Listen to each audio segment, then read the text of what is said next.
뉴스의 진수를 보여주는 인터뷰 뉴진수.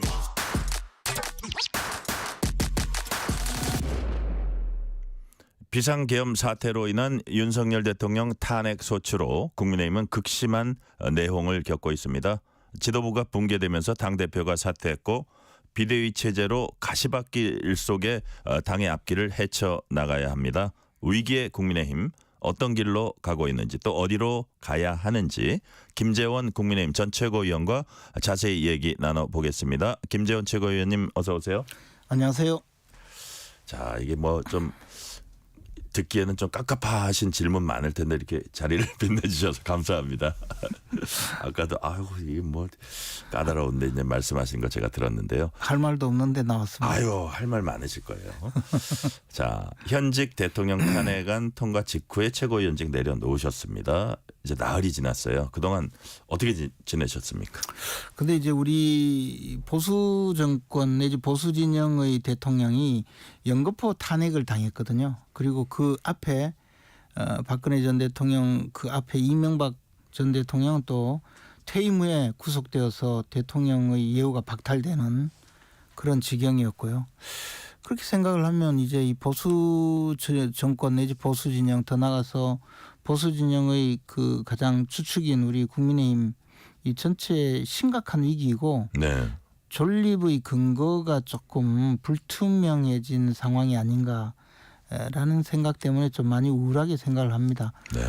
만약에 뭐 대통령 탄핵이 받아들여진다면 내년 상반기 중에 대선이 있을 거다 뭐 이런 예측도 하고 있지 않습니까? 네. 그러면 우리 당은 또 후보를 내세우고 국민들께 정권을 재창출할 수 있도록 우리가 집권할 수 있도록 도와달라 표를 얻으러 나갈 텐데 그때 국민들 입장에서는 그렇게 물을 거 아닙니까? 당신들은 대통령으로 뽑아주면 탄핵이나 당하는 그런 정당 아니냐. 네. 무슨 낯짝으로 또 왔냐라고 물으면 할 말이 없을 거라고 생각돼요. 요즘 그런 의미에서 굉장히 마음이 좀 아프게 지내고 있습니다. 네. 국민의힘의 큰 위기다. 뭐 이런 국민들 이렇게 볼 면목이 없다. 뭐 그런 취지로 말씀해 주셨고요. 자, 비상계엄과 대통령 탄핵 소추란 이 격변의 순간에 정치인들은 제각기 판단에 따라서 뭐 다른 모습으로 이렇게 대응을 했습니다. 지금 같은 정국에서 김재원 전 최고위원님이 생각하는 정치적 판단의 기준, 그 기준은 무엇일까요? 그래서 말씀드렸다시피 이 상황에서는 이 보수 진영 내지 보수 정치 세력 자체가 이제 존립이 위태로운 지경으로 갔다는 거죠. 그러나 우리 국민들은 지금 보수 정당 내지 보수 정권이 밉기도 하고 또 그 실망스럽기도 하고 좀 심하게 반응하는 분들도 당연히 있죠. 그러나 우리나라를 굳건하게 지켜온 이 메인스트림 본류는 보수 진영이었거든요. 네. 건국을 이룩하고 산업화를 이룩하고 민주화를 발전시킨 그런 보수 정치 세력이 이런 돌발 사태에 의해서 완전히 망가지게 되면 그러면 과연 우리나라가 제대로 갈 것인가? 저는 그 점에 대해서도 네. 깊이 고민해야 된다고 생각합니다. 그래서 지금 여러 가지 상황이 있지만 이 상황에서 국민들은 아직도 보수 진영에 기대하는 바가 있고 또 그분들의 기대를 우리가 제대로 부응해야 되는데 만약 여기서 좌절하고 나면 보수 정치 세력이 아닌 또 다른 세력들이 이 나라를 완전히 망가뜨릴 가능성이 있기 때문에 저희들은 지금이라도 내적인 그 스스로 성찰하고 돌아보면서 앞으로 이제는 제대로 유권자들 앞에 설 준비를 해야 된다고 생각하고 있습니다. 지난 2차 탄핵 소추안 표결 때 보니까 85표가 이제 반대를 했습니다. 그래서 탄핵에 반대하는 당 마치 계엄을 선포한 윤 대통령을 감싸는 듯한 모습을 보이는 그런 여당에 대해서 당내에서 좀 우려의 목소리가 있는데 조선일보 기사를 보니까요. 수도권 원외 당협위원장 목소리를 빌어서 탄핵의 강을 피하려다가 계엄의 바다에 빠질 것. 수도권 당협위원장들이 그런 얘기를 했나 보죠. 그런 제목의 기사도 썼습니다. 이런 지적은 최고위원님 어떻게 보세요? 뭐 수도권 당협위원장이 누군지는 대충 짐작이 갑니다. 네. 그런데 85표, 84표 그분들은 문제가 아니고 그렇다고 해가지고 탄핵에 반대한다고 해서 비상계엄 선포를 찬양하고 나선 것도 아니고 그분들도 대통령의 비상계엄 선포에 대해서 반대하는 마음으로 실제로 반대했을 거라고 믿습니다. 왜냐하면 그렇다고 본회의장에 가서 비상계엄 해제하면 안 된다고 주장한 분도 없고 사적으로 그런 주장을 한 적도 없잖아요. 그런데 네네. 마치 탄핵을 반대하는 것이 비상계엄을 찬성한 것처럼 주장하고 그것을 비난하는 내부 세력은 그분들은 과히 이 정당한 주장을 하는 것은 아니라고 저는 생각을 합니다. 그리고 지금 우리 당에서 탄핵을 반대한 것은 이 대통령의 비상계엄 선포 이후에 벌어지고 있는 여러 가지 국가적 혼란을 네. 해결하는 합리적인 방안으로 가자는 한 가지 또 안을 제기하면서 그렇게 가려고 한 거죠. 예를 들어서 우리 보수 진영은 과거에 박근혜 전 대통령의 그 문제를 탄핵으로 해결하려는 이유가 분명히 있었어요, 당내에. 그런데 그분들이 성공했습니까? 결국에는 보수 진영 전체를 무너뜨리고 그리고 그분들이 주장하면서 당을 만들어서 바른정당이라고 만들어서 나가서 대통령 선거까지 또 나오면서 보수를 대분열시키고 결국은 일패도지하고 다시 이 당에 들어왔죠.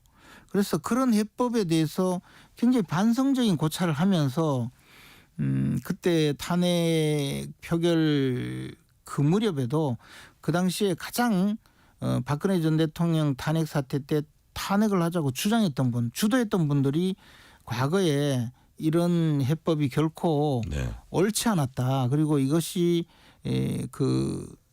주는 또 엄청난 효과가 있었다고 그렇게 스스로 굉장히 설명을 했지 않습니까?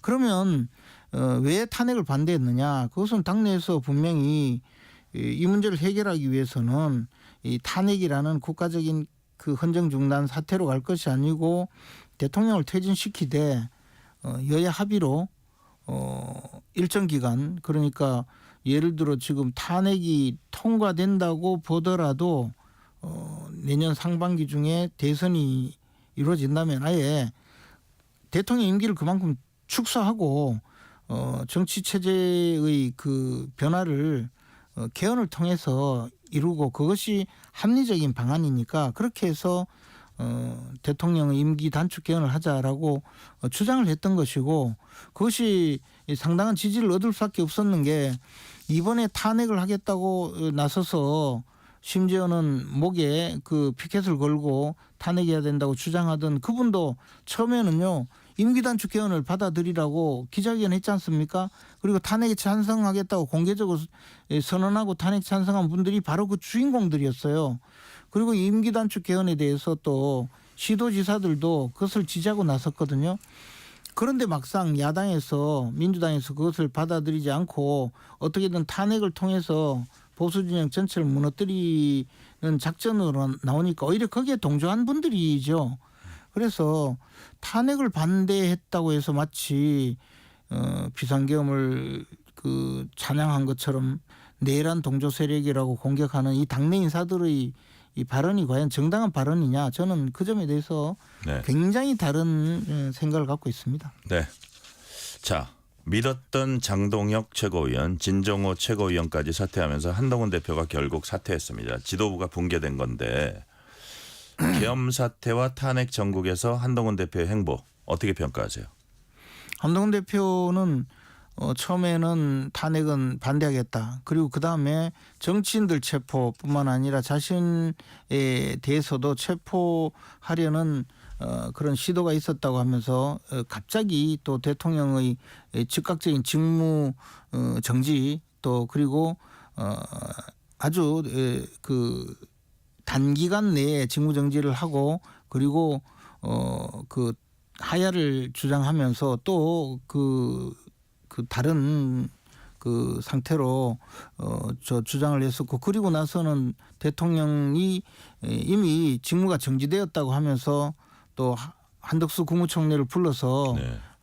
공동 성명이라고 또 발표를 했고 그리고 더 나가서 갑자기 또 탄핵에 찬성에 나서고 그리고 대통령을 출당시키겠다고 윤리위원회를 소집하고 그렇게 여러 가지 그 행보를 보였죠. 근데 그러면 그 과정이 물론 하루하루 상황이 달라졌다고 주장할 수 있지만 당내 많은 분들도 나름대로 엄청나게 고민을 했고 저를 포함한 많은 저 정치적으로 현장에 오래 있었던 분들 특히 당내 중진 의원들은 그분 나름대로의 생각이 있었을 텐데 한동훈 대표는 그런 하루하루 돌변하는 결정을 하고 발표를 할 때 단 한 번도 최고회의에서 협의를 하거나 의견을 모으거나 한 적이 없고 네.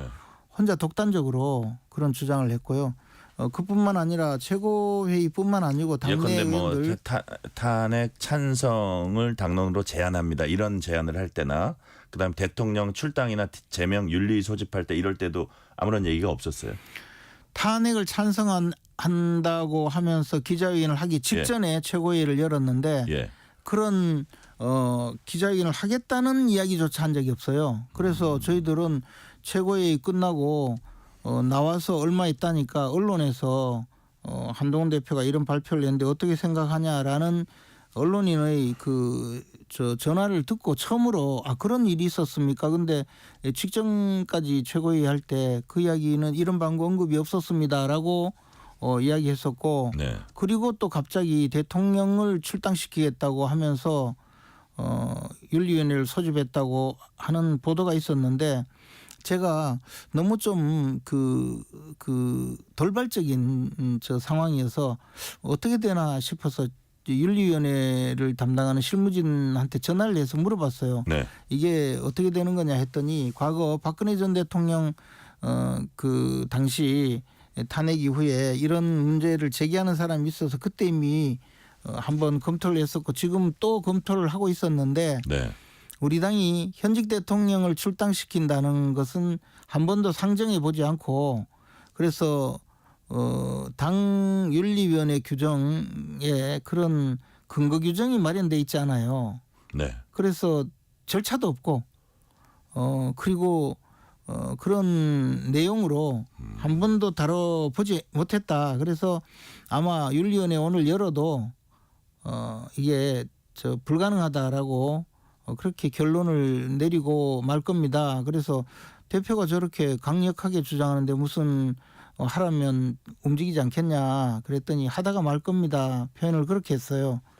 실제로 그렇게 됐잖아요. 그러면 이런 내용으로 실무진조차 다 예견하고 있는 일을 그냥 마구 버리고 하니까 당내에서 대표의 리더십에 대해서 상당한 의구심을 가졌고 이 과정은 사실 우리 당이 그동안에 과거에 제왕적 당대표 그 당대표 전행을 막기 위해서 집단 지도 체제를 택하고 네. 당대표 내지 당 총재에게 권한이 집중된 것을 방지하고 당대표가 잘못된 결정을 하지 못하도록 최고위원들을 뽑아서 견제와 균형을 맺도록 한 근본적인 당헌 당규의 심각한 위반 행위였다고 생각을 합니다. 네.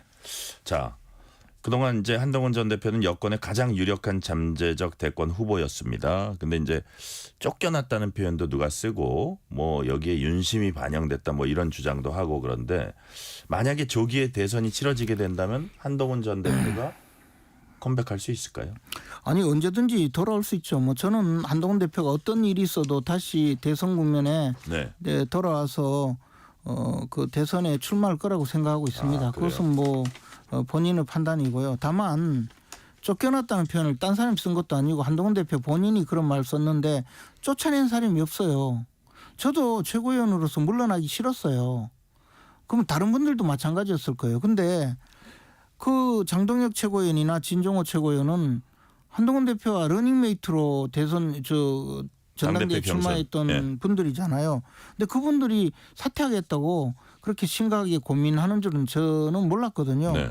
그런데 대통령이 탄핵당하는 과정에서 당대표가 보여준 정말 제가 봤을 때는 그 당대표로서 보여준 여러 가지 행보가 우리 당의 지도부의 일원으로서는 도저히 계속적으로 리더십을 이끌고 갈 수 없다는 생각을 가졌었고 그런 당 지도부의 한 사람으로서 책임을 지는 의미로 저도 사퇴를 냈거든요. 근데 이미 네 분의 최고위원이 사퇴를 냈기 때문에 지도부는 붕괴된 상태였어요. 네.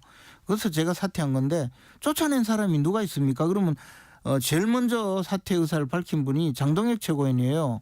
그리고 두 번째 최고위원 사퇴한 분이 진정호 최고위원이거든요. 근데 그분들이 사퇴했는데 그러면 윤석열 대통령이 뒤에서 배후 조정을 했나요? 그런 식으로 이야기하는 것은 너무나 잘못된 이야기고 네. 거기에 무슨 십자가 밟기 이야기까지 해가면서 그런 압박이 있었느니 하는 정도의 이야기를 하는데 제가 참 그것도 잘 납득하기 어렵다 아니 말씀이시고. 저는 뭐 현장을 모르니까 그런데 네. 그러면 그분들은 겁에 질려서 사퇴를 했나요? 장동혁 최고위원과 진정호 최고위원은 무슨 그 현장에서 겁에 질려서 어쩔 수 없이 사퇴한 건가요? 그분들의 그 결정을 네. 너무 그렇게 쉽게 생각하는 거 아닌가? 근데 네, 그 말씀은 한 그 정도까지 하고요. 자, 이제 비대위원장 뽑아야 됩니다. 권성동 당대표 권한대행 겸 원내대표가 겸임하는 것도 검토되고 있고 김재섭 초선 의원이죠. 이 뭐 검토되고 있다는 얘기도 있고요. 어떤 사람이 비대위원장 맡아야 된다고 보세요? 근데 지금 앞에서도 말씀드렸다시피 지금 표현을 빌리면 당에 세신 이미지도 있고 네. 안정적이고 능력도 있고 화합도 하고 이런 분을 모셔야 된다고 이야기를 다 하지 않습니까? 네. 그런 분이 있으면 얼마나 좋겠습니까? 그러면 우리 당이 이렇게까지 지금 위기에 빠지지도 않았을 겁니다. 지금 상황은 사실 그런 모든 것을 생각해서 또 외부에 유명 인사를 모셔서 맡겼다가 또 실망하는 일이 자꾸 벌어지면 안 된다. 현실적으로 지금은 최소한 우리가 필요로 하는 사람이라도 비대위원장으로 내세워서 이 무너져가는 당의 기반을 조금이라도 네. 지켜야 된다는 그런 절박한 심정이 있습니다. 지금 앞에서 말씀드렸다시피 보수진영 전체가 네. 정당성을 잃어가는데 이러다 보면 최소한 내부의 그 여러 가지 걱정을 해소하고 네. 그다음에 최소한 지지 기반이라도 지켜나갈 수 있는 그런 정도의 안정적인 분이 필요하다고 생각을 합니다. 구체적으로는 현직 국회의원들이 지금 의원총회를 통해서 특히 뭐 초선 의원, 재선 의원, 삼선 의원 이상에서 추천도 하고 해서 결정을 할 것 같은데 저는 그래도 당내에서 신망을 얻고 있는 중진 의원들이 그 대상이 되지 않을까 생각합니다. 아, 그렇게 보세요. 자, 윤석열 대통령은 탄핵 심판은 물론 내란 혐의도 끝까지 다투겠다는 뜻을 분명히 했습니다. 윤 대통령의 법적 대응에 국민의힘이 보조를 맞춰야 된다고 보세요. 보조를 맞출 수 있으면 참 좋겠죠. 그러나 현실적으로 윤석열 대통령의 그 내란죄 혐의에 대해서 많은 다툼이 있을 겁니다. 그리고 탄핵 그 심판에 대해서도 많은 다툼이 있을 텐데요. 네네. 그 점에 대해서 윤 대통령께서 지금 변호인단을 구성하고 변호인단을 통해서 네. 지금 대응을 할 것이기 때문에 그 대응에 맡겨놓고 당에서 당의 입장에서 네. 지금 보수 진영의 이 전체의 그 위상을 지켜나가는 수준으로 필요한 경우에는 방어도 해야 될 것이고 네. 필요한 경우에는 좀 그 다른 대비도 해야 되지 않겠습니까? 저는 지금 윤석열 대통령의 대응에 우리 당이 전적으로 그 몰입되어서 같이 가는 건 불가능하다고 보고요. 또 그렇다고 해서 완전히 꼬리 자르기처럼 그렇게 가기도 조금은 어렵지 않을까 생각합니다. 그러나 지금 당이 여기 문제에서 개입해서 함께 갈 수는 없다고 봅니다. 지금 한덕수 권한대행 체제에서 뭐 제2요구권을 행사할 수 있을지 헌재 재판관을 임명할 수 있을지 이런 것들이 이제 쟁점이 되고 있습니다. 이런 부분은 어떻게 정리돼야 된다고 보세요? 이게 결국에는 대통령이 고리 상태가 아니고 사고라고 표현을 할 수 있거든요. 대통령이 현재 대통령직에는 있으면서 직무 집행이 정지된 상황이거든요. 네. 그러면 대통령이 그 복귀할 수도 있는 것이고 탄핵이 인용되어서 대통령직을 잃을 수도 있거든요. 네. 그러면 한정적으로 대통령직을 수행한다고 보면 그러면 그 헌법재판관도 임명하지 말아야 되고 거부권 행사도 하지 말아야 된다는 논리가 있을 수 있죠. 네. 그러나 민주당은 거부권 행사는 하지 말고 거부권 행사하면 불법이니까 탄핵하겠다. 그러나 헌법재판관은 충원을 해라. 이런 주장이잖아요. 과거에는 헌법재판관 임명하지 못한다고 주장했다가 지금은 또 다른 주장을 하거든요. 네. 그래서 이 부분은 결국 대통령 권한 대행이 어느 정도 권한을 행사할 수 있느냐의 문제인데 저는 만약에 국회에서 선출한 헌법재판관 임명의 권한이 있다고 주장하려면 네. 당연히 대통령 권한 대행으로서 거부권 행사도 할 수 있다고 봐야 되죠. 네.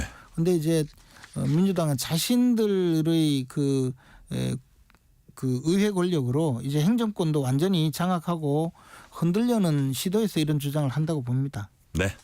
지금 막 속보가 들어와 있는데 내일 오전에 임시 국무회의 개최해서 거부권 행사 여부를 이제 논의한다고 합니다.